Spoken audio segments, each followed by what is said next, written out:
காண்பார்கள், தீர்க்கதரிசி உருப்பார் என்று அங்க வேதத்துல எழுதி வைத்திருக்கிறது. அப்ப இந்த வார்த்தையின்படி இந்த அன்னாள் ஒரு முதிர் வயது ஆனாலும் அவங்க தன்னுடைய வாழ்க்கையில ஆண்டவரை ஏற்றுக்கொண்டு ஆண்டவரோடு ஜீவித்தனாலதான் அவங்க ஆண்டவர் வரும் பொழுது மேசியாவை அவங்க கண்டுகொண்டாங்க. இப்ப நானும் நீங்களும் அதே போலதான் ஆண்டவராக இயேசு கிறிஸ்துவை நாங்கள் சந்திப்பதற்கு அன்னாளை போல ஆயத்தமாய் இருந்தா மட்டும்தான் நாங்க அவர் வரும் பொழுது கண்டு கொள்ள முடியும். பாருங்க, சிறு பிள்ளையாய் ஆண்டவர் வரும் பொழுது அவங்க கண்டு கொண்டாங்க.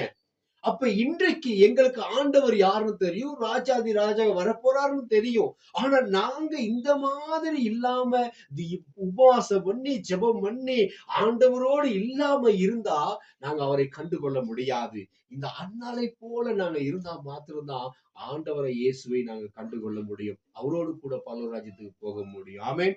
வசந்திக்கிறவங்க ஒவ்வொருவரையும் ஆண்டவர் தாமே ஆசீர்வதிப்பாராக. ஆமென்.